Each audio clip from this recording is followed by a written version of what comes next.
Risk management is perhaps the most important thing in any trader's arsenal. You can have a great strategy and even a great win rate, but if your risk management stinks, you can still be unprofitable. In my opinion, risk management consists of three main parts. 1. The percentage amount that you risk per trade. 2. The size of your stop loss and take profit, in other words, your risk to reward or RR. And 3. How you manage during the trade. This could be a set and forget, trailing stop loss, or taking partials approach.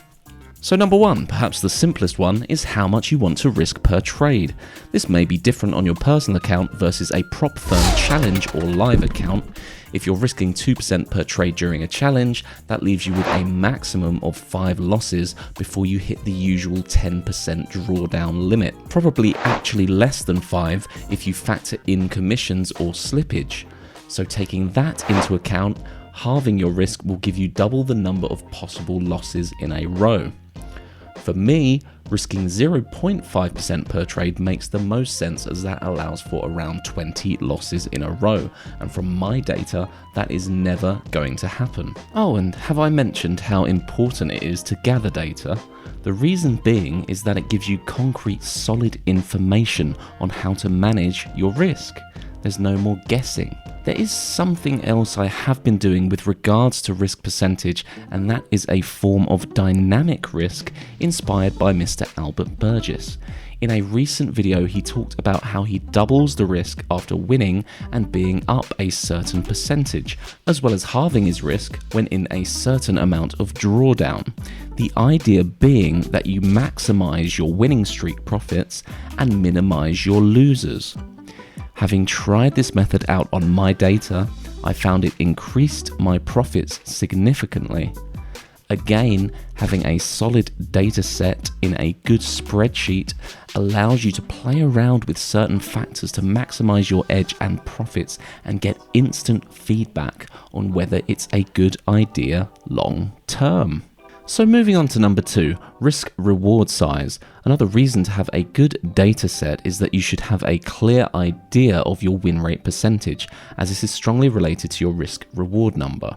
For example, it may surprise you to learn that you only need over a 25% win rate to be profitable with a 3R target per trade. I personally target just 2R, which only requires over a 33% win rate, and my win rate sits at around 46%. So you can see that you don't need hundreds of RR per month to be a profitable trader. Far from it. And this isn't in theory, this is cold, hard maths. So again, this is something you can play around with using your own data to find that sweet spot that gets you the most bang for your buck. But remember to take into account the losing streaks on a lower win rate, as you don't want to be hitting those drawdown limits. So lastly, we have the management during the trade. This involves everything that you do or don't do while the trade is running. Ideally, this should be a completely mechanical decision-making process. If A happens, then do B, else leave it alone. If you don't have solid rules that you have tested and you're confident that they are the best for your edge over the long run, you will run into psychological problems. And for me, that is as deep as you need to go with trading psychology. If it's mechanical, it's emotionless. If you start to use discretion, you're opening up a whole can of self-destructive worms.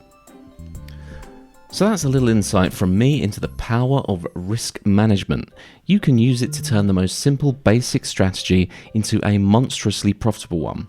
It really is the most important part of trading because it's where you refine your edge. Don't neglect it. Stop chasing complicated strategies and holy grails. Get stuck into the numbers and see how it changes your results.